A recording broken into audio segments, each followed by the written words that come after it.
కాలం పాటు ప్రతినిత్యం, ప్రతిరోజు, ప్రతి సందర్భం ప్రజలకి ప్రభుత్వం యొక్క వాస్తవాలను చెప్పేటువంటి ప్రయత్నంలో భాగంగా ఈరోజు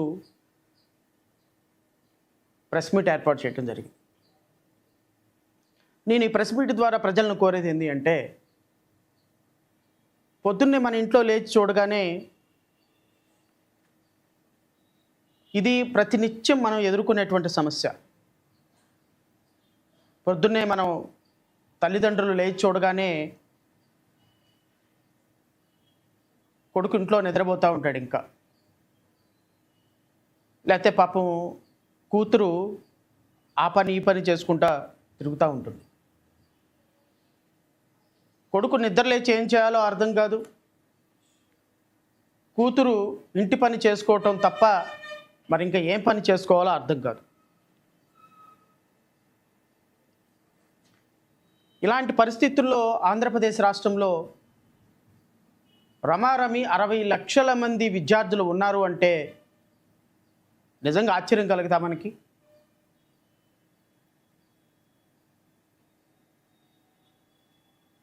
ముప్పై 35 సంవత్సరాలు వచ్చినప్పటికీ, 40 సంవత్సరాలు రమారమి దగ్గరకు వస్తున్నప్పటికీ కనీసం చేయటానికి ఉద్యోగం లేని ఒక నిశ్చేజితమైనటువంటి యువత ఈరోజు రాష్ట్రంలో ఏం చేయాలో అర్థం కాక తల్లిదండ్రులకు వచ్చేటువంటి 3,000-4,000 రూపాయల పెన్షన్ కోసం ఆధారపడేటువంటి ఒక దుర్భర పరిస్థితిలో ఉంది అని అనుకున్నప్పుడు దీనికి సమాధానం చెప్పాల్సినటువంటి బాధ్యత ప్రభుత్వాలది కాదా?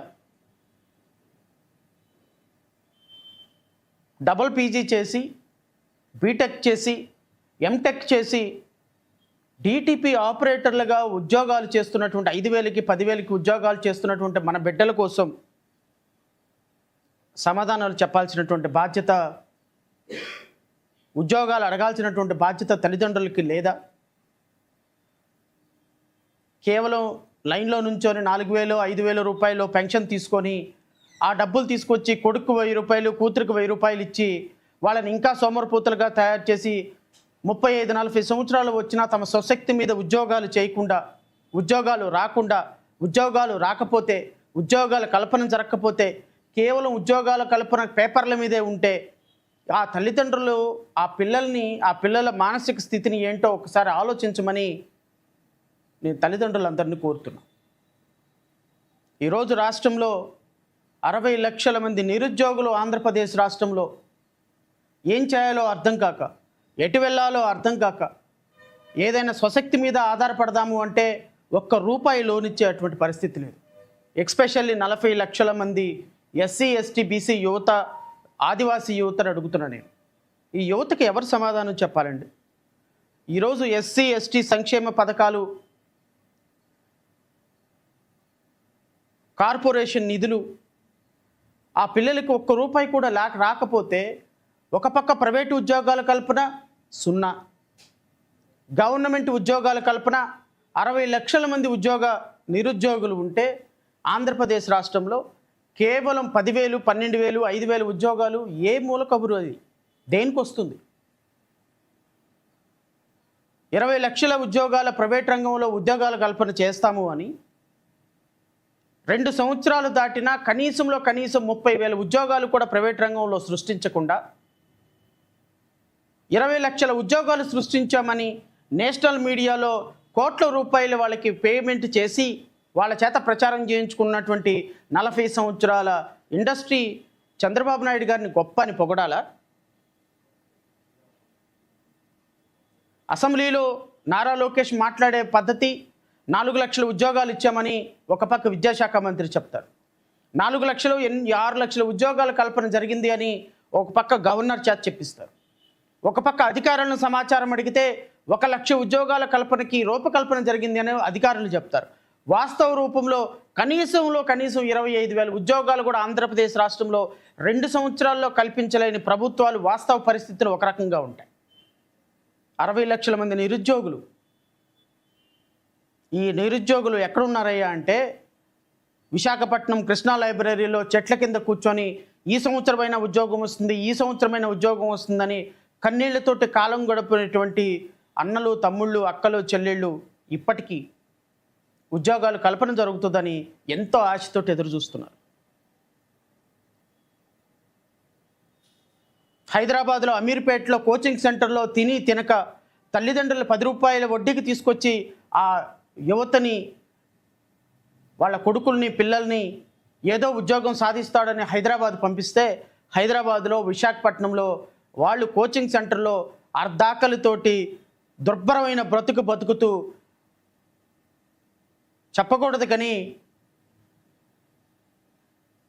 శని ఆదివారాలు క్యాంటీన్లో పనిచేసుకుంటూ ఏదో ఒక చిన్న ఉద్యోగం చేసుకొని కోచింగ్లు తీసుకొని ఇంకా మాకు ఉద్యోగాలు వస్తాయని ఆశతో ఎదురు చూస్తున్నటువంటి 60 లక్షల మంది నిరుద్యోగులకి ఏం సమాధానం చెప్తామో పాలకులుగా మీరందరూ ఆలోచించాల్సిన అవసరం లేదా?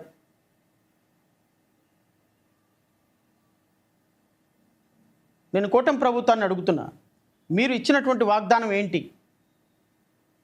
చేస్తున్నటువంటి విధానం ఏంటి? ఈరోజు నిరుద్యోగ యువత ఎక్కడికి వెళ్ళాలి? 60 లక్షల మంది నిరుద్యోగ యువత ఎవరి మీద ఆధారపడి బతకాలి? వాళ్ళకి చేసుకోవడానికి ఒక చిన్న ప్రైవేట్ కంపెనీ ఉద్యోగాలు ఎందుకు అంటే, మీరు తీసుకొచ్చే కంపెనీలన్నీ పేపర్ల మీద మాత్రమే ఉంటున్నాయి. కోట్లాది రూపాయల భూ బదలాయింపు జరుగుతుంది తప్ప ఏ ఒక్కళ్ళు కూడా ఇక్కడ కంపెనీ పెట్టి 10 మందికి ఉపాధి కల్పించిన పాపాన్ని పోవటంలా. ఒకవేళ అలాంటి ఉపాధి కల్పించే పరిస్థితే ఉంటే నేను అడుగుతున్న నారా లోకేష్ని, మీకే కన్నా దమ్ము ధైర్యం ఉంటే 2024 జూన్ 11 నుంచి ఈ రోజు వరకు ఇన్ని కంపెనీలు ఆంధ్రప్రదేశ్ రాష్ట్రంలో వచ్చినాయి, ఇదిగో ఇంతమందికి ఎంప్లాయ్మెంట్ జరిగింది, ఇదిగో ఇక్కడ ఇన్ఫ్రాస్ట్రక్చర్ ఇక్కడ యూనిట్ ప్రాజెక్ట్ స్టార్ట్ అయింది, ఇదిగో ఇక్కడ కమర్షియల్ ప్రొడక్షన్ స్టార్ట్ అయ్యి ఇక్కడ కంపెనీ ఎస్టాబ్లిష్మెంట్ జరిగిందని మీరు ఒక్క వైట్ పేపర్ రిలీజ్ చేయగలిగితే, నేను జీవితంలో మీడియా ముందుకు వచ్చి మీ యొక్క ప్రభుత్వం మీద నేను విమర్శలు చేయటం మానేస్తా. నేను ఇది ఓపెన్ ఛాలెంజ్ చేస్తున్నా కూటమిలో ఉన్నటువంటి పెద్దలకి. నేను నారా లోకేష్కి, గౌరవం లేనట్టు ముఖ్యమంత్రి గారిని కూడా కోరుతున్నా, మీరు ఏ క్యాలిక్యులేషన్ తోటి 20 లక్షల ఉద్యోగాల కల్పన జరిగింది అని మీరు దావూస్లో ప్రకటన చేశారో రాష్ట్ర ప్రజలకు చెప్పమని కోరుతున్నా. మీరు నిజాయితీగా, నియమబద్ధంగా నిన్న చాలా సుత్తపోసు కబుర్లు చెప్తున్నారు. ఎన్నికలలో డబ్బులు ఖర్చు పెట్టొద్దు, డబ్బులు తీసుకోవద్దు, నిజాయితీ అయిన నిష్పక్షపాతమైన పరిపాలన ఇవ్వాలి అని. అసలు డబ్బులు ఖర్చు పెట్టడానికి, రాజకీయాలు పొల్యూట్ అవడానికి ప్రధానమైనటువంటి కారణం మీ తెలుగుదేశం పార్టీ.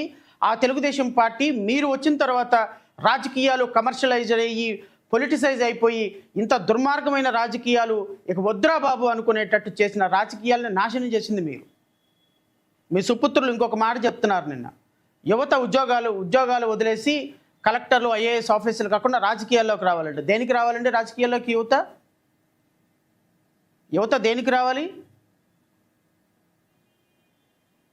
ఒక పోస్ట్కి వేలం పాటేసి, ఒక యూనివర్సిటీ వీసీకి వేలం పాటేసి కోట్ల రూపాయలు తీసుకొని, ఒక ఎకరం ఒకళ్ళకి ఎవరికైనా అలాట్మెంట్ జరగాలంటే దాంట్లో 25%, 30% తీసుకొని ఒక కంపెనీ ఆంధ్రప్రదేశ్ రాష్ట్రం రావాలి అంటే మీకు ఇవ్వాల్సినటువంటి పెట్టుబడి మీకు ఇచ్చిన తర్వాత మాత్రమే, లోకేష్ ట్యాక్స్ జరిగిన తర్వాత మాత్రమే, ఎల్ ట్యాక్స్ పే చేసిన తర్వాత మాత్రమే ఆంధ్రప్రదేశ్ రాష్ట్రంలోకి రావాల్సినటువంటి మీరు మీ పార్టీ నిజాయితీ గురించి, నియమబద్ధత గురించి, నిష్పక్షపాతమైన పరిపాలన గురించి మాట్లాడుతుంటే సిగ్గేస్తుంది సార్, సిగ్గేస్తుంది.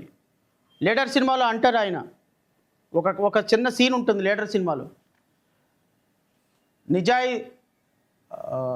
కరప్షన్కి, అవినీతికి నిలువుటే దద్దం మీ నాన్నగారండి, దయచేసి మీ నాన్నగారి ప్రభుత్వంలో మీరు కూర్చొని నిజాయితీ గురించి మాట్లాడుతూ ప్రజలు నవ్వుకుంటున్నారు అని. సేమ్ నారా చంద్రబాబు నాయుడు గారిని చూసి, నారా లోకేష్ గారిని చూసి ప్రజలు అలాగే నవ్వుకుంటున్నారు.